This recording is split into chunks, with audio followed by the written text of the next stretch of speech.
Family sentiment பிச்சுக்கிச்சு அப்படின்னு சொல்லிட்டு இதுதான் கலைஞனை சொன்ன கதை தோய்வை முடிக்கிறார்.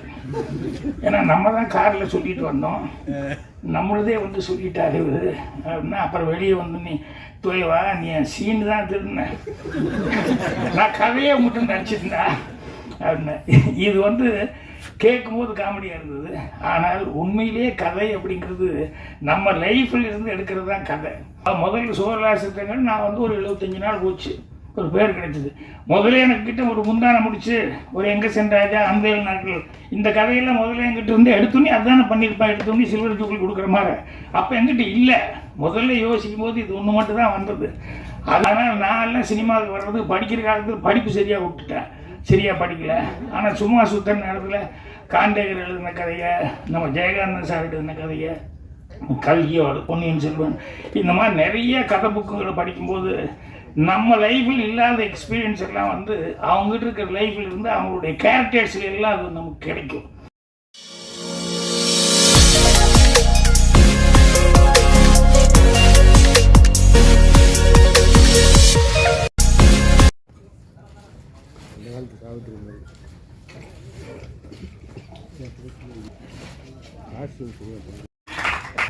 டைம் ஆகி போச்சு, என்ன இன்னும் படிச்சுக்கிட்டே இருக்கிறீங்கன்னா அப்படியே பேலன்ஸ் எப்படி வச்சுட்டு வந்திருக்க மறுபடியும் படிக்கணும்னு. இந்த பிரிவுங்கிறது சாக்லேட்டு உரையை வந்து பிரித்து சாக்லேட்லேருந்து பிரிக்கிறதல்ல பிரிவு அப்படிங்கிற மாதிரி ரொம்ப அழகாக அது தொகுப்பு தான் அவர் பண்ணியிருந்தார். இந்த தொகுப்பே அவ்வளோ சிறப்பாக அவர் பண்ணியிருந்தார். சில பேர்லாம் தமிழில் வந்து இதை வந்து உண்மையிலேயே அவங்க வந்து ஒரு என்ன சொல்கிறது, அவங்களுடைய தமிழில் அவங்களுக்கு இருக்கிற புலமை அதெல்லாம் வந்து அடுத்தவங்களுக்கு ஒரு சர்வீஸ் மாதிரி அவர் பண்ணிட்டு இருக்காரு. அவருக்கு என்னுடைய மனமார்ந்த நன்றி தெரிவிச்சுக்கிறேன். அதே மாதிரி உண்மையிலேயே இங்கே ரைட்டர் அப்படிங்கிறதுக்கு வந்து முன்னாடி எல்லாம் வந்து அந்த கதை இலாக்கா அப்படிங்கிறது இருந்தது. எல்லாமே தேவர் ஃபிலிம்ஸ் கதை இலாக்கா இருந்தது, சத்யா மூவிஸ் இருந்தது, ஏவிஎம்ல இருந்தது, எல்லா இடத்துலையுமே வந்து ஜெமினியில் இருந்தது. இப்போ வந்து கதை இலாக்காங்கிறது எல்லாம் இல்லை, கதாசிரியர்களும் ரொம்ப கம்மியாக போயிட்டாங்க. அது வந்து என்னன்னு தெரியல, ஒரு தட்டுப்பாடாகி போச்சு. அது மாதிரி இருக்கும்போது ரைட்டர்ஸை பற்றி ரைட்டர்களை பற்றி அவர் வந்து அந்த படம் எடுத்திருக்காரு. ஒரு ரைட்டராக ஒருத்தர் வந்து அது ஒரு டைலாக் கூட போட்டிருந்தாங்க, படித்தா உனக்கு மட்டும்தான் உபயோகப்படும், எழுதுனா தாண்டா உலகத்துக்கே உபயோகமாக இருக்குது அப்படின்னு சொல்லி ஒரு டைலாக் ஒன்று போட்டிருந்தார். சரி, உண்மை அதுதான். எழுதுனா நான் கூட வாங்க சினிமாவை பற்றி பேசலாம் அப்படிங்கிறது வந்து இவ்வளோ பிஸியாக இருக்கிற நேரத்தில் நீங்கள் எழுதணுமான்னு எல்லாம் கேட்டாங்க. அவ்வளோ ஷூட்டிங்கெல்லாம் நிறையா இருக்கிற நேரத்தில் நான் சொன்னேன், இப்போ எழுதினது தான் படிப்பாங்க, நான் வீட்டில் உட்காந்துருக்கும் எழுதுனேன் ஒன்றும் படிக்க மாட்டான். அந்த ஆளே சும்மா வீட்டில் உட்காந்துருக்காரு, அந்த புஸ்தகம் படித்து நமக்கு என்ன யூஸ் அப்படின்னு தான் நினைப்பான். அதனால் மார்க்கெட்டில் நல்லா இருந்துட்டு இருக்கும்போதே படிக்கணும் அப்படின்னு சொல்லி தான் நான் அந்த வாங்க சினிமாவை பற்றி புஸ்தகம் வந்து பின்னால் வர்றவங்களுக்கு வந்து நம்மளுடைய அனுபவம் யூஸ்ஃபுல்லாக இருக்கட்டும் அப்படிங்கிறதுக்காக எழுந்தது. ஸோ ரைட்டர்ஸ் பற்றி சொல்லும்போது எனக்கு ஒரு தமாசான ஒரு நிகழ்ச்சி தான். ஆனால் ரைட்டர்ஸுக்கு அது சொல்லணுமே அப்படிங்கிறதுக்காக ஒரு இன்சிடென்ட் சொல்கிறேன். என்னென்னா தேவர் போலீஸ் கதையிலக்கார வந்து எல்லாருமே இருந்தாங்க.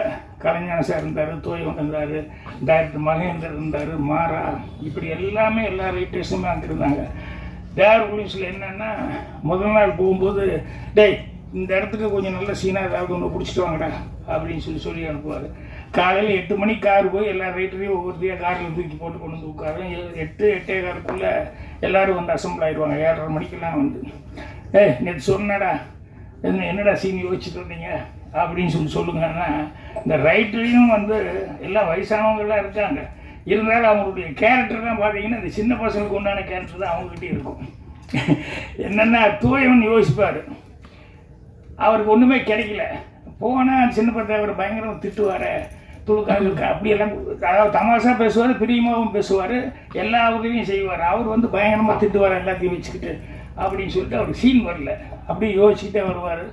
காரில் வரும்போது கலைஞானத்துக்கிட்ட கேட்பார், என்னென்ன உங்களுக்கு ஏதாவது, அவருக்கு சீன் வரலன்னு சொல்லல, என்னென்ன ஏதாவது பிடிச்சிட்டு வந்தீங்களா, ஒன்று பிடிச்ச தோயவன் அது அந்த அளவுக்கு கரெக்டாக இருக்குமான்னு தெரியல, சொல்லுங்கள், சொன்னால் தானே 4 பேருக்கு தெரியும் அப்படின்னு உடனே தோயவன்கிட்ட கலைஞானம் சொல்லிகிட்டே வந்திருக்காரு.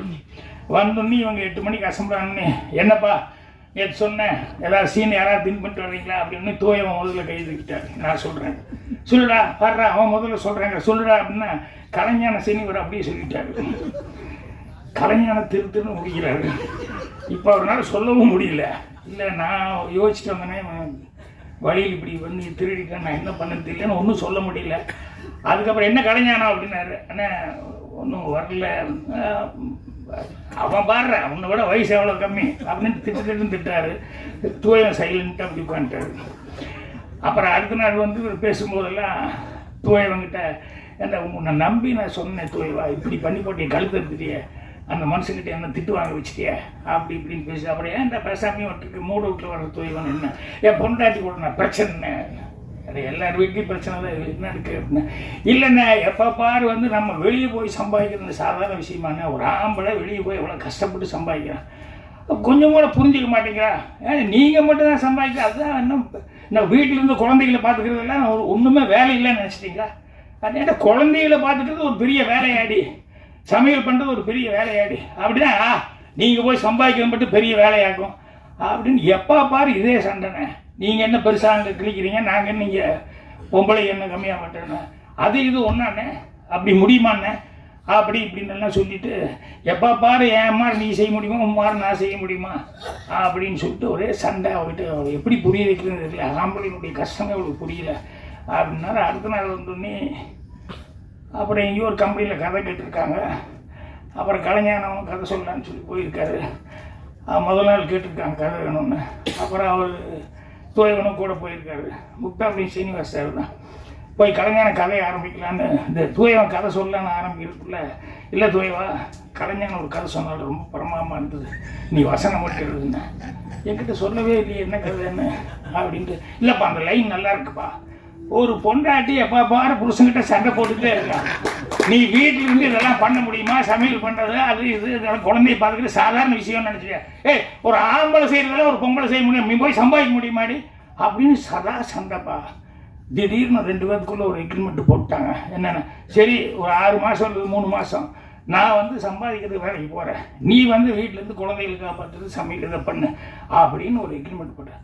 ஃபேமிலி சென்டிமெண்ட் பிச்சுக்கிச்சு அப்படின்னு சொல்லிட்டு இதுதான் கலைஞான சொன்ன கதை. தூயவை முடிக்கிறார்.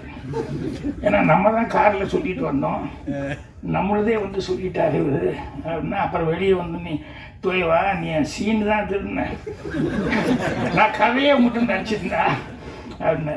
இது வந்து கேட்கும்போது காமெடியாக இருந்தது, ஆனால் உண்மையிலேயே கதை அப்படிங்கிறது நம்ம லைஃப்பில் இருந்து எடுக்கிறது தான் கதை. இதுக்காக போய் கற்பனையெல்லாம் பண்ணி புதுசாக அது வந்து இது பண்ணி அப்படி மேலே பார்த்து கீழே பார்த்து இப்படியெல்லாம் யோசிக்கிறதுங்கிறதுல ஒவ்வொருத்தனும் ஒரு கதாசிரியன் தான். அவன் லைஃப்பில் வந்து அவனை பாதித்தது என்ன அப்படின்னு சொல்லி ரீக்ரியேட் பண்ண ஆரம்பித்தாலே அதில் நல்ல கதைகள் கிடைக்கும். அதே மாதிரி கதைகள் வந்து எல்லாருமே வந்து ஒரு 10 கதை இருந்தால் தான் சினிமாவுக்கு போக முடியும், கிடையவே கிடையாது. 1-2 கதை இருந்தாலே போதும். நீ வந்த அனுபவங்கள் வந்து உனக்கு சொல்லிக் கொடுக்கும். அனுபவத்தில் வந்து நிறைய கதைகள் வந்து நீ கற்றுக்கலாம். இப்போ முதல்ல சோழராசத்தங்கள் நான் வந்து ஒரு 75 நாள் போச்சு, ஒரு பேர் கிடைச்சிது. முதல்ல எனக்கிட்ட ஒரு முந்தானை முடிச்சு ஒரு எங்கே சென்றாஜா அந்த 7 நாட்கள் இந்த கதையெல்லாம் முதல்ல எங்கிட்ட இருந்து எடுத்துனே அதுதானே பண்ணியிருப்பேன், எடுத்துனே சில்வர் ஜூக்கில் கொடுக்குற மாதிரி. அப்போ எங்கிட்ட இல்லை, முதல்ல யோசிக்கும் போது இது ஒன்று மட்டும் தான் வந்தது. அதுக்கப்புறம் யோசித்தேன், ஒரு யோசனை வந்தது, அதுக்கப்புறம் மௌனிக்கிறதுக்கு அப்படியே போக போக யோசிக்கத்தான் நமக்கு இன்னும் அதை விட பெட்டரானதெல்லாம் வர ஆரம்பிச்சிது. அதனால் இவர் ரைட்டரை வந்து ஹீரோவை வச்சு பண்ணதுனால ரைட்டர் ஆகணும்னு யார் நினச்சாலும் புதுசாக எங்கேயோ அங்கேயும் இங்கேயும் மேலே பார்த்து அப்படி பார்த்து இப்படி பார்த்து இது பண்ண வேண்டாம். நிறையா வந்து நம்ம லைஃப்பில் என்ன இருக்குது அப்படிங்கிறத படிங்க. நம்ம லைஃப்பில் படிக்கிறது ஒன்று தான், அதே நேரத்தில் அவர் சொன்ன மாதிரி புக்கை படிக்கிறது ஒன்று தான். ஏன்னா ஒருத்தன் வந்து அவன் வாழ்நாளையே ஏகப்பட்ட அனுபவங்களை சந்திச்சிட முடியாது. ஆனால் புஸ்தகம் படித்தான்னா அந்த ரைட்டர் வந்து எத்தனையோ கேரக்டர்ஸ் வந்து அவன் க்ரியேட் பண்ணி அவன் பார்த்து அவன் லைஃப்பில் அவன் பார்த்து அதை கதையாக வந்து இது பண்ணியிருப்பான். அதனால் நான் எல்லாம் சினிமாவுக்கு வர்றது படிக்கிற காலத்தில் படிப்பு சரியாக விட்டுட்டேன், சரியாக படிக்கலை. ஆனால் சும்மா சுற்றுற நேரத்தில் காண்டேகர் எழுதின கதையை, நம்ம ஜெயகாந்தன் சார் எழுதின கதையை, கல்கியோட பொன்னியின் செல்வன், இந்த மாதிரி நிறைய கதை புக்குகளை படிக்கும்போது நம்ம லைஃப்பில் இல்லாத எக்ஸ்பீரியன்ஸ் எல்லாம் வந்து அவங்ககிட்ட இருக்கிற லைஃப்பில் இருந்து அவங்களுடைய கேரக்டர்ஸ்ல எல்லாம் அது நமக்கு கிடைக்கும். அதனால் படிக்கிறதும் மனிதர்களை வந்து பார்த்து அவங்களோட அனுபவ ரீதியாக வந்து இது பண்ணுறது, அதை வச்சு படைக்கிறது அப்படிங்கிறது தான். அதே மாதிரி கடைசி வரைக்கும் கற்றுக்கிட்டே இருக்கணும் அப்படிங்கிறத மைண்டில் வச்சுக்கிட்டே இருக்கணும். நம்ம கற்றுக்கிட்டோன்னு என்றைக்குமே நினைக்கக்கூடாது, கடைசி வரைக்கும் நம்ம கற்றுக்கிறதுக்கு ஏதாவது ஒன்று இருந்துக்கிட்டே இருக்கும் அப்படின்னு. இன்னைக்கூட வந்தோடனே இந்த ஆலன்கிறது எனக்கு உண்மையிலேயே தெரியல. நான் கேட்டேன் சிவா சார்கிட்ட, என்ன சார் ஆலன்னு சொல்லி டைட்டில் அப்படின்னா, சார் சிவன் அதுதான் ஆலன்னு சொல்லுவாங்க. புது விஷயத்தினால நம்ம ஏதோ படிச்சுக்கிட்டு இருந்தோம்.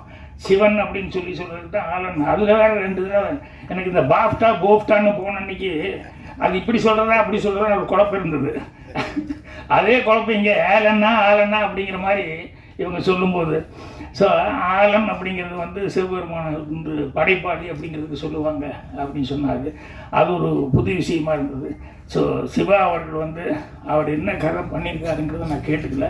ஆனால் அது வந்து சொல்லும்போது வந்து இது லவ் அதோட ஆன்மீகம் அப்படின்னு சொல்லிட்டு அதுலேயே ஒரு டைலாக் ஒருத்தன் எதை நேசிக்கிறானோ அதிகமாக நேசிக்கிறானோ அதுதான் ஆன்மீகம் அப்படிங்கிற மாதிரி சில டைலாக்லாம் வந்து அங்கே ஒரு ட்ரெய்லரில் அங்கங்கே பிட்டாக வந்தால் கூட அந்த பிட்டாக வர்றதுல கூட அதில் ஒரு கருத்து, அதில் ஒரு ஆழமாக ஒரு விஷயம் இருக்குது அப்படிங்கிறது தெரிஞ்சுக்க முடிஞ்சது.